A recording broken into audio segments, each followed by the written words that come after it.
ഇന്ത്യയും യൂറോപ്യൻ യൂണിയനും തമ്മിൽ ചർച്ചയിലിരിക്കുന്ന സ്വതന്ത്ര വ്യാപാര കരാറിന്റെ ഭാഗമായി യൂറോപ്പിൽ നിന്നുള്ള വാഹനങ്ങളുടെ ഇറക്കുമതി തീരുവ ഘട്ടം ഘട്ടമായി 40% കുറയ്ക്കാനുള്ള നീക്കമാണ് ഇന്ത്യ പരിഗണിക്കുന്നത്. നിലവിൽ ചില യൂറോപ്യൻ വാഹനങ്ങൾക്ക് 60% മുതൽ 100% വരെ ഉയർന്ന ഇറക്കുമതി തീരുവ ചുമത്തുന്ന സാഹചര്യത്തിൽ ഈ തീരുമാനം ഇന്ത്യൻ വാഹന വിപണിയിൽ വലിയ മാറ്റങ്ങൾക്ക് വഴിയൊരുക്കുമെന്നാണ് വിലയിരുത്തപ്പെടുന്നത്. എന്നാൽ ഈ തീരുവ കുറവ് നേരിട്ട് വാഹനങ്ങളുടെ വില കുറയ്ക്കാൻ കാരണമാകുമോ എന്നതാണ് ഉപഭോക്താക്കൾ ഏറ്റവും കൂടുതൽ ഉന്നയിക്കുന്ന ചോദ്യം. ഇപ്പോൾ യൂറോപ്യൻ യൂണിയനിൽ നിന്നുള്ള പൂർണ്ണമായും നിർമ്മിച്ച വാഹനങ്ങൾക്ക് ഇന്ത്യ ഉയർന്ന ഇറക്കുമതി തീരുവയാണ് ഈടാക്കുന്നത്. ആഡംബര കാർ വിഭാഗത്തിൽപ്പെടുന്ന Mercedes Benz, BMW, Audi, Volvo, Porsche എന്നിവയുടെ വാഹനങ്ങൾക്ക് ഈ ഉയർന്ന നികുതി വലിയ വിലക്കയറ്റമാണ് സൃഷ്ടിക്കുന്നത്. ഇതിന്റെ ഫലമായി യൂറോപ്പിൽ താരതമ്യേന കുറഞ്ഞ വിലയ്ക്ക് ലഭിക്കുന്ന കാറുകൾ പോലും ഇന്ത്യയിലെത്തിയാൽ അത്യധികം വിലയുള്ള ഉൽപ്പന്നങ്ങളായി മാറുകയാണ്. ഇത്തരമൊരു സാഹചര്യത്തിലാണ് ഇറക്കുമതി തീരുവ 40% കുറയ്ക്കാനുള്ള നീക്കം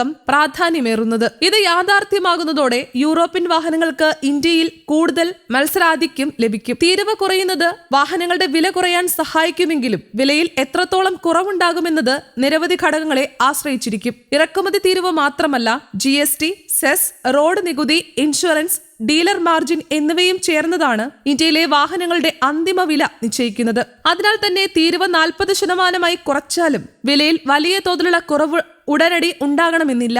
എന്നാൽ ആഡംബര കാർ വിഭാഗത്തിൽ 10 മുതൽ 20% വരെ വിലക്കുറവ് ഉണ്ടായേക്കാമെന്നാണ് വാഹന വ്യവസായ രംഗത്തെ വിദഗ്ധർ അഭിപ്രായപ്പെടുന്നത്. പ്രത്യേകിച്ച് ഉയർന്ന ശ്രേണിയിലെ യൂറോപ്യൻ കാറുകൾക്ക് ഇതൊരു ആശ്വാസമായേക്കും. യൂറോപ്യൻ വാഹനങ്ങൾക്ക് തീരുവ കുറയ്ക്കുന്നതിനെതിരെ ഇന്ത്യൻ വാഹന നിർമ്മാതാക്കൾ നേരത്തെ തന്നെ ആശങ്ക പ്രകടിപ്പിച്ചിട്ടുണ്ട്. മേക്ക് ഇൻ ഇന്ത്യ പദ്ധതിയുടെ ഭാഗമായി രാജ്യത്തിനുള്ളിൽ വാഹന നിർമ്മാണം പ്രോത്സാഹിപ്പിക്കുന്ന സാഹചര്യത്തിൽ ഇറക്കുമതി കാറുകൾക്ക് കൂടുതൽ ഇളവുകൾ നൽകുന്നത് ആഭ്യന്തര വ്യവസായത്തെ ബാധിക്കുമെന്ന വാദമാണ് അവർ ഉയർത്തുന്നത്. അതേസമയം ഇന്ത്യയിലെത്തുന്ന യൂറോപ്യൻ വാഹനങ്ങൾ കൂടുതലും ആഡംബര വിഭാഗത്തിൽപ്പെടുന്നതിനാൽ സാധാരണ ജനങ്ങൾ ഉപയോഗിക്കുന്ന മാസ് മാർക്കറ്റ് വാഹനങ്ങൾക്ക് വലിയ ഭീഷണി ഉണ്ടാക്കില്ലെന്നും മറ്റൊരു വാദമുണ്ട്. കൂടാതെ കൂടുതൽ മത്സരം ഉണ്ടാകുന്നതോടെ ഇന്ത്യൻ കമ്പനികൾ സാങ്കേതിക വിദ്യ, സുരക്ഷാ മാനദണ്ഡങ്ങൾ, ഇലക്ട്രിക് വാഹന വികസനം തുടങ്ങിയ മേഖലകളിൽ കൂടുതൽ ശ്രദ്ധ ചെലുത്തുമെന്നും വിലയിരുത്തപ്പെടുന്നു. തീരുവ കുറയ്ക്കുന്നതിലൂടെ ഉപഭോക്താക്കൾക്ക് കൂടുതൽ മോഡലുകളും ബ്രാൻഡുകളും തെരഞ്ഞെടുക്കാനുള്ള അവസരം ലഭിക്കും. ആഡംബര വാഹനങ്ങൾ മാത്രമല്ല, യൂറോപ്പിൽ നിർമ്മിക്കുന്ന ഇലക്ട്രിക് വാഹനങ്ങൾക്കും hybrid കാറുകൾക്കും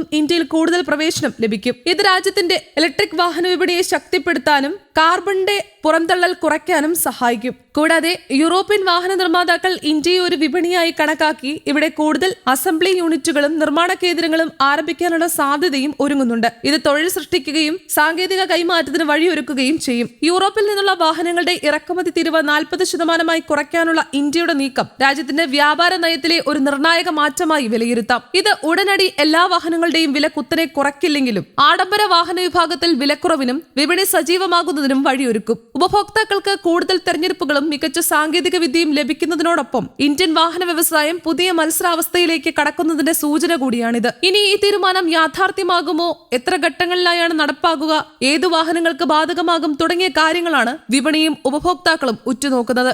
news desk, Kerala Kaumudi.